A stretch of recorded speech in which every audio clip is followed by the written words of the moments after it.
หน้าที่ของ CEO แม่นหยังมื้อนี้ครูเซงจะเล่าให้ฟัง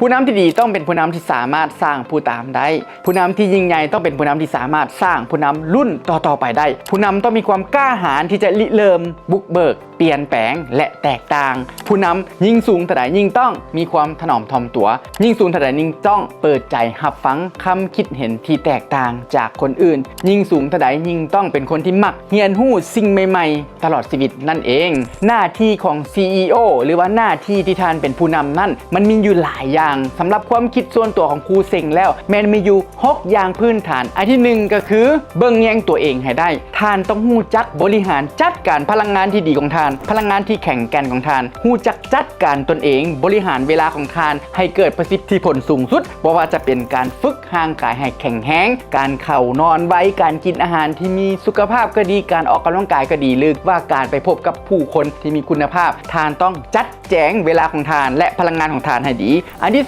2ก็คือการสร้างปณิธานหรือว่าสร้างวิสัยทัศน์สร้างภารกิจสร้างค่านิยมองค์กรสร้างวัฒนธรรมองค์กรต่างๆให้ได้ท่านเป็นคนหรือว่าเป็นผู้นำสูงสุดนั่นท่านต้องมีปณิธานที่ยิ่งใหญ่นกตัวอย่างเช่นในองค์กรน้อยๆของข้าพเจ้าลาวสร้างฝันมีปณิธานสร้างเด็กสร้างประเทศมีความปรารถนาอันแรงกล้าต้องการอยากจะให้เด็กน้อยลาวทุกๆคนเป็นคนที่มีสติปัญญาขั้นสูงเป็นคนที่มี EQ IQ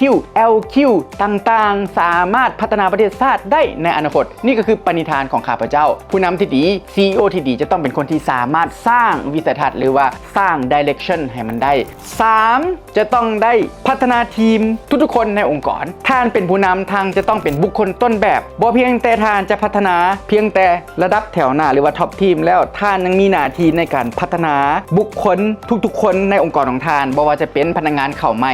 บ่ว่าจะเป็นการ put the right person in the right job หมายความว่าท่านต้องมอบเรื่องที่เหมาะสมให้กับลูกทีมของท่านหรือว่าจะเป็นการฝึกอบรมต่างๆแล้วเขาควรเป็นคนที่สร้างแรงบันดาลใจให้กับพนักงานทุกคนและอันที่4ก็คือพัฒนาท็อปทีมผู้นำที่ยิ่งใหญ่ต้องเป็นผู้นำที่สามารถสร้างผู้นำรุ่นต่อไปได้ถ้าว่าท่านอยากจะให้ในองค์กรเติบใหญ่ท่านต้องพัฒนาทีมผู้บริหารของท่านให้มีพลังคิดบวกให้มีแนวความคิดในการเฮ็ดธุรกิจให้ได้เฮ็ดธุรกิจให้เก่งนั่นเอง